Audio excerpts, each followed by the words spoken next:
আসসালামু আলাইকুম, সবাইকে স্বাগত জানাচ্ছি বিডি ভিউজে। আপনাদের সঙ্গে আছি আমি শরফি দিবা। ভারতীয় উপমহাদেশের ইতিহাসে ধর্ম, সংস্কৃতি ও রাজনৈতিক আধিপত্যের প্রশ্ন সবসময়ই গভীরভাবে জড়িত ছিল।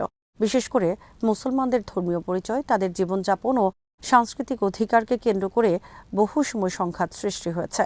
পশ্চিমবঙ্গের ইসলামী প্রতিষ্ঠানগুলোতে জোর করে বন্দে মাতারম গানটি গাওয়ার জন্য রাষ্ট্রীয় প্রজ্ঞাপন জারি করায় সংখ্যালঘু মুসলমানদের ধর্মীয় বিশ্বাসে হস্তক্ষেপ হিসেবে দেখা হচ্ছে। কিন্তু ভারতের আদালত এবং প্রশাসন তীব্র সাম্প্রদায়িক গোষ্ঠীর নিয়ন্ত্রণে থাকায় মুসলিমদের অধিকার আদায় অনেকটাই অনিশ্চিত হয়ে পড়েছে। মসজিদের মাইকে আজান নিষিদ্ধ, শুক্রবারের জুম্মার নামাজে কৌশল করে বাধা প্রদান, গরু কোরবানি নিষিদ্ধ, এমনকি কোনো কোনো প্রদেশে কোরবানি নিষিদ্ধের সমস্ত আয়োজন করেছে বিজেপি নিয়ন্ত্রিত প্রশাসন। সবশেষে ইসলামের চেতনা বিরোধী দেবদেবীর পূজা প্রার্থনার সঙ্গীত বন্দে মাতারমকে মুসলমানদের উপর জোর করে চাপিয়ে দেয়ায় নীরবে ফুঁসছেন ভারতের মুসলিমরা। আরও বিস্তারিত থাকছে ওয়াহিদ ফারুকীর প্রতিবেদনে।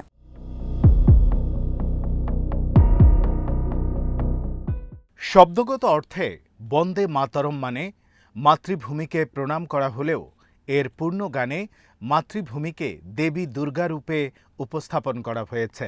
ইসলামে তাওহীদের বিশ্বাস অনুযায়ী আল্লাহ ছাড়া অন্য কারো বন্দনা বা উপাসনামূলক প্রশংসা গ্রহণযোগ্য নয়। এই কারণে বহু মুসলমান এই গানকে ধর্মীয়ভাবে আপত্তিকর মনে করেন। কিন্তু এখানেই একটি গুরুত্বপূর্ণ বিষয় হলো, মুসলমানরা দেশকে ভালোবাসে না এমন নয়, বরং তাদের অবস্থান হলো তারা দেশকে ভালোবাসবে, দেশের জন্য জীবন দেবে, কিন্তু ধর্মীয় বিশ্বাস বিসর্জন দিয়ে কোনো উপাসনামূলক প্রতীকের কাছে মাথা নত করবে না।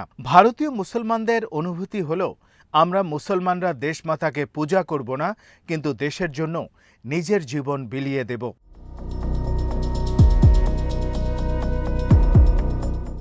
এই অনুভূতির পেছনে উপমহাদেশের দীর্ঘ ইতিহাস কাজ করে। ১৯৪৭ সালে ভারত বিভক্ত না হলে আজকের বাংলাদেশের মুসলমানদের অবস্থাও হয়তো অনেকাংশে ভারতের মুসলমানদের মতো হয়ে উঠত।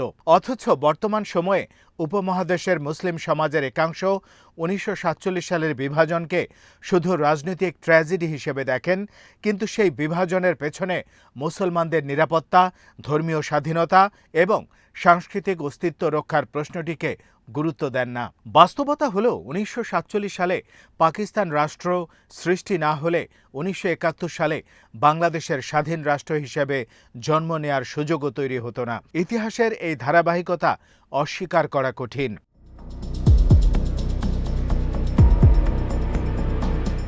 বাংলার ইতিহাসেও ধর্মীয় নিপীড়নের বহু কাহিনী প্রচলিত আছে। সিলেট অঞ্চলে গৌর গোবিন্দ ও বুরহানুদ্দিনের গল্প বহু মানুষের মুখে মুখে প্রচলিত। বর্ণনা অনুযায়ী বুরহানুদ্দিন নামে এক মুসলিম কৃষক আকিকা উপলক্ষে গরু কোরবানি করেছিলেন। সে সময় শ্রীহট্টে হিন্দু রাজা গৌর গোবিন্দের শাসন চলছিল এবং গোহত্যা ছিল কঠোরভাবে নিষিদ্ধ। ঘটনাক্রমে গরুর গোস্তের একটি অংশ রাজার প্রাসাদে পৌঁছে গেছে। তদন্তে বুরহানুদ্দিনকে দায়ী করা হয়। এরপর তার শিশুপুত্রকে হত্যা এবং তার হাত কেটে দেওয়ার মতো নির্মম শাস্তি দেয়া হয় বলে লোককাহিনীতে বর্ণিত আছে। পরবর্তীতে এই ঘটনার প্রতিশোধ ও মুসলমানদের নিরাপত্তার প্রশ্ন থেকেই বাংলার সুলতানের সহায়তা চাওয়া হয় এবং শেষ পর্যন্ত হজরত শাহজালাল রাদিয়াল্লাহু তাআলা আনহু এর আগমনের মাধ্যমে সিলেটে মুসলিম শাসনের সূচনা ঘটে বলে ঐতিহাসিক বর্ণনায় উল্লেখ পাওয়া যায়।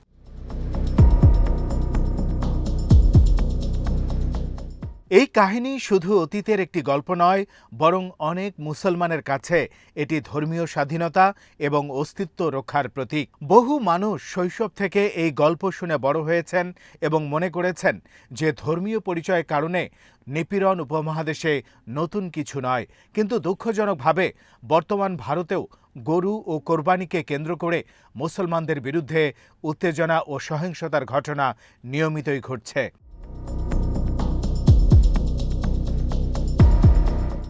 ভারতের বিভিন্ন রাজ্যে গরু জবাই নিয়ে কঠোর আইন দীর্ঘদিন ধরেই রয়েছে। পশ্চিমবঙ্গেও West Bengal animal slaughter control act 1950 বিদ্যমান। সাম্প্রতিক সময়ে এই আইন আরও কঠোরভাবে প্রয়োগের দাবি ও রাজনৈতিক বক্তব্য নতুন বিতর্ক সৃষ্টি করেছে। আইন অনুযায়ী নির্দিষ্ট শর্ত ছাড়া গরু জবাই করা যায় না এবং ভেটেরিনারি সার্টিফিকেট প্রয়োজন হয়। সমর্থকরা বলছেন এটি পশু সংরক্ষণ ও আইন শৃঙ্খলার বিষয়, কিন্তু সমালোচকদের মতে এই ধরনের বিধিনিষেধ বাস্তবে মুসলমানদের ধর্মীয় কুরবানিকে কঠিন করে তোলার জন্য করা হয়েছে, বিশেষ করে যখন প্রশাসনিক ক্ষমতা ও সামাজিক মনোভাব একদিকে ঝুঁকে যায় তখন সংখ্যালঘুরা নিজেদের নিরাপত্তাহীন মনে করে।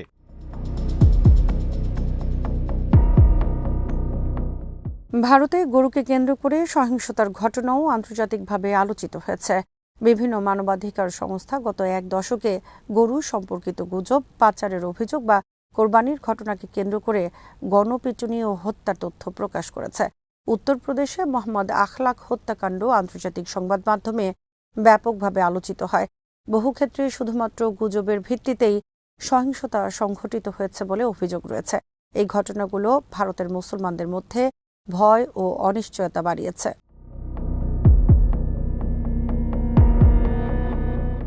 পশ্চিমবঙ্গে ঈদুল আজহার ছুটি কমিয়ে আনার সিদ্ধান্ত নিয়েও বিতর্ক তৈরি হয়েছে। নতুন প্রশাসন এটিকে সরকারি শৃঙ্খলা ও কেন্দ্রীয় তালিকার সঙ্গে সামঞ্জস্য আনার উদ্যোগ হিসেবে ব্যাখ্যা করেছে। অন্যদিকে সমালোচকরা মনে করছেন সংখ্যালঘুদের ধর্মীয় অনুভূতির প্রতি সংবেদনশীলতার অভাব থেকেই এই ধরনের সিদ্ধান্ত আসছে। একই সঙ্গে প্রশ্ন উঠেছে, যদি প্রশাসনিক সংস্কারের নামে মুসলমানদের ধর্মীয় উৎসবের ছুটি কমানো যায় তাহলে ভবিষ্যতে সংখ্যাগরিষ্ঠ সম্প্রদায়ের দীর্ঘ ধর্মীয় ছুটির ক্ষেত্রেও কি একই নীতি প্রযোজ্য হবে?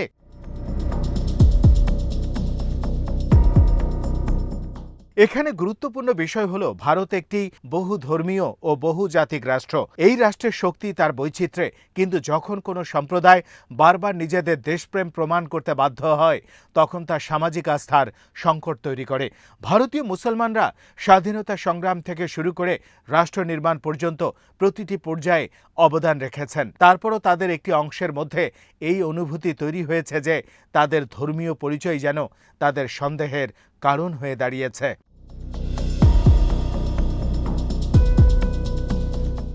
রাজনৈতিক বিশ্লেষকদের একাংশ মনে করেন, পরিচয় ভিত্তিক রাজনীতি যখন তীব্র হয় তখন প্রথম আঘাত আসে সংস্কৃতি ও জীবনযাপনের ওপর। কোনো জনগোষ্ঠীর খাদ্যাভ্যাস, পোশাক, ভাষা বা ধর্মীয় অনুশীলনকে ধীরে ধীরে প্রশ্নবিদ্ধ করা হয়। এরপর আইনি ও সামাজিক চাপের মাধ্যমে তাদের প্রান্তিক করে তোলার প্রবণতা দেখা যায়। ইতিহাসে বহু সংঘাত ও গণহত্যার পূর্বে এমন প্রবণতা দেখা গেছে বলেও গবেষকরা উল্লেখ করেন। তবে একই সঙ্গে এটাও সত্য যে ভারতের রাজনৈতিক বাস্তবতা অত্যন্ত জটিল এবং দেশটির সংবিধান এখনও ধর্মীয় স্বাধীনতা এবং গণতান্ত্রিক অধিকারের নিশ্চয়তা দেয়। কিন্তু হিন্দুত্ববাদের উত্থান সংখ্যালঘুদের নিরাপত্তা ও বিশ্বাসকে ক্রমাগত আতঙ্কিত করে তুলছে।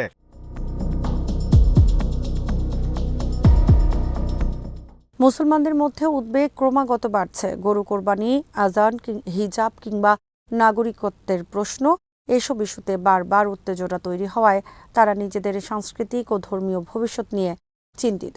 ইতিহাস তাদের মনে করিয়ে দেয়, কোনো সমাজে যখন একটি জনগোষ্ঠীকে ক্রমাগত অন্য হিসেবে চিহ্নিত করা হয় তখন সামাজিক বিভাজন আরও গভীর হয়। একটি দেশের বৃহৎ অংশ যখন সেই দেশের অন্য ধর্মের ক্ষুদ্র গোষ্ঠীকে ক্রমাগত আক্রমণের শিকার বানায় তখন আইনের শাসন আর ন্যায় বিচার বলে কোনো কিছুই আর অবশিষ্ট থাকে না।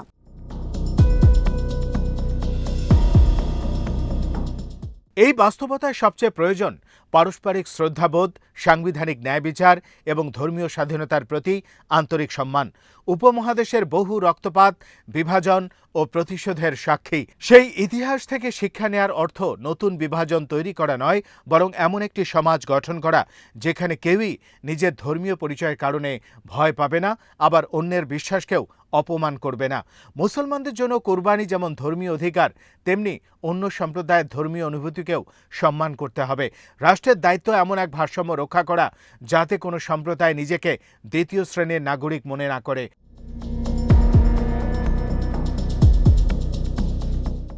সবশেষে বলা যায়, ইতিহাসকে শুধুমাত্র আবেগ দিয়ে নয়, বিচক্ষণতা দিয়েও দেখতে হবে। অতীতের কষ্ট, বর্তমানের বৈষম্য এবং ভবিষ্যতের আশঙ্কা সবকিছুর মাঝেও ন্যায়, সহাবস্থান ও মানবিক মর্যাদার প্রশ্নটি সবচেয়ে গুরুত্বপূর্ণ। কারণ কোনো সমাজ তখনই টিকে থাকে যেখানে মানুষের ধর্মীয় পরিচয়ের চেয়ে নাগরিক অধিকার ও মানবিক মর্যাদা বেশি মূল্য পায়।